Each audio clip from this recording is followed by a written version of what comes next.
Como dijimos en el video anterior, los triángulos oblicuángulos, para poder resolverlos, vamos a tener que utilizar o ley de senos o ley de cosenos. O habrá ocasiones en que podamos utilizar cualquiera de las dos leyes. Pero hay casos específicos en los que es necesario comenzar ya sea por la ley de senos o por la ley de cosenos. Depende de la información que me den del triángulo, es por qué ley es factible comenzar a calcular los lados o los ángulos que me hacen falta. ¿Okay? Entonces, vamos a empezar con la ley de senos. Esta se utiliza cuando se conoce la siguiente información del triángulo oblicuángulo. Hay dos casos.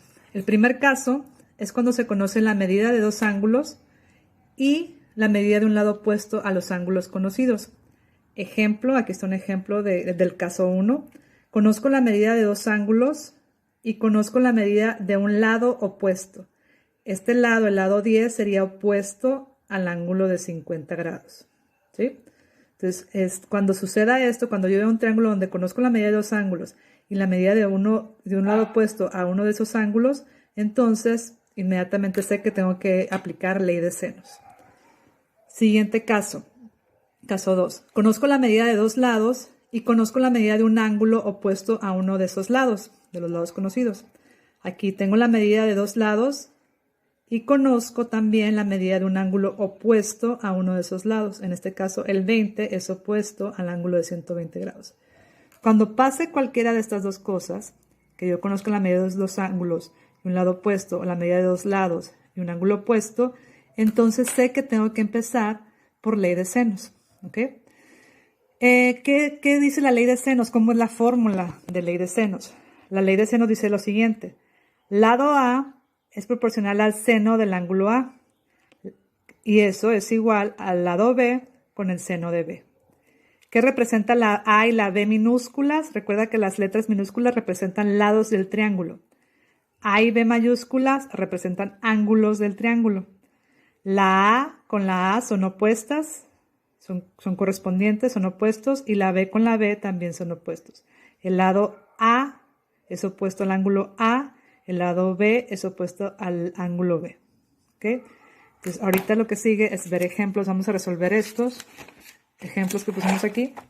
Vamos a resolver los triángulos, es decir, vamos a encontrar la información que me hace falta. Acuérdate que a eso se refiere con resolver triángulos. Me hace falta encontrar la medida del ángulo C. Me hace falta encontrar la medida de estos dos lados. Yo ya conozco el 10. Fíjate bien cómo le puse letras. Tú decides qué letra va en qué lugar. Yo decidí que aquí iba la A, y como yo decidí que aquí iba la A, el lado A, enfrente va el ángulo A. Yo decidí que aquí iba el lado B, por lo tanto, enfrente va el ángulo B. Y por último, yo decidí que aquí iba el lado C, por lo tanto, enfrente está el ángulo C. Recuerda que aquí ya no hay catetos, no hay hipotenusa. Solamente hay lados y hay lados opuestos a ángulos. ¿Ok? Muy bien. De acuerdo a la información que tengo, yo voy a establecer la formulita de la ley de senos y obviamente me tiene que quedar una sola letra que no conozca, un solo dato que no conozca. Lo demás tengo que tener números. Entonces, el lado A es al seno del ángulo A. 10 es al seno de 50. Como, igual, el lado B es al seno de 70. B es al seno de 70. Yo no pude haber escrito de otra forma esto. O sea, yo no puedo haber dicho 10 es al seno de 50 como C es al seno de C. Porque entonces tendría dos letras. Tendría C minúscula y C mayúscula. No conozco ninguna de las dos. De nada me va a servir escribir eso porque no voy a poder resolver. Solamente tengo que tener una letra, una variable, una incógnita para poder darle resolución a esto. Y la única forma era establecer esta ecuación. 10 es al seno de 50, como B es al seno de 70. ¿Sí? Resolvemos, el seno de 70 está está dividiendo, pasa multiplicando. 10 por seno de 70 entre seno de 50. Agarramos la calculadora y encuentro el valor de B. Para sacar, lo que sigue voy a sacar el ángulo C. Eso está muy sencillo porque yo sé que la suma de los ángulos internos de un triángulo es 180. Entonces establezco mi ecuación, 50 más 70 más 180, despejamos y ya sé que el ángulo C vale 60 grados. Conociendo el ángulo C, entonces sí ya puedo ser capaz de encontrar la medida del lado C, utilizando ley de senos nuevamente.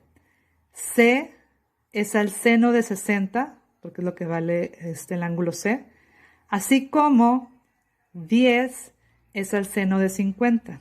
10 es al seno de 50. Despejamos, está dividiendo, pasa multiplicando, utilizamos la calculadora y finalmente encuentro la medida del lado C, 11.30. Y terminé porque ya tengo toda la información, ya sé cuánto valen todos los ángulos, ya sé cuánto valen todos los lados. Muy bien. Vámonos al siguiente ejemplo. En este caso, conozco la medida de dos lados, conozco la medida de un ángulo opuesto. Las letras, ya sabes, las pones como tú quieras. Yo le puse ángulo A este ángulo, entonces el de enfrente es lado A. Yo le puse ángulo C, el de enfrente es lado C. Yo le puse ángulo B, el de enfrente es lado B. ¿Ok? Y establezco mi ecuación utilizando ley de senos. 20 es al seno de 120, como 12 es al seno de C. Si te fijas, nada más tengo una letra. Solamente puedo tener una letra, una incógnita, porque entonces si tengo más no voy a poder resolver nada. Finalmente, la variable la tengo aquí abajo, entonces necesito tenerla en el numerador arriba. Está dividiendo, la pasé multiplicando con el 20. 20 seno de C sobre seno de 120 igual a 12. Y lo que sigue, pues es quitarle lo que le está estorbando a seno de C. El 20 está multiplicando, lo pasé dividiendo, 12 entre 20. El seno de 120 está dividiendo, lo pasé multiplicando. Resolví esto en la calculadora, me dio .5196 y sabemos que yo quiero la C, el ángulo C, la forma de despejar seno, pues es seno a la menos 1. Lo hacemos en la calculadora y tengo la medida del ángulo C, 31.30 grados. Como ya tengo la medida del ángulo C, fácilmente puedo sacar la medida del ángulo B. Sabemos que va a sumar 180 a los tres ángulos. Aquí está. El ángulo B vale 28.70. Ya lo único que me hace falta determinar es la medida del lado B. Voy a usar ley de senos. B es al seno de B. Aquí está. B es al seno de B. Como 20 es al seno de 120. Despejamos, esto está dividiendo, seno de 28.30, pasa multiplicando, aquí está, resolvemos, finalmente tenemos que la B vale 11.09. Y terminé porque ya tengo toda la información de mi triángulo.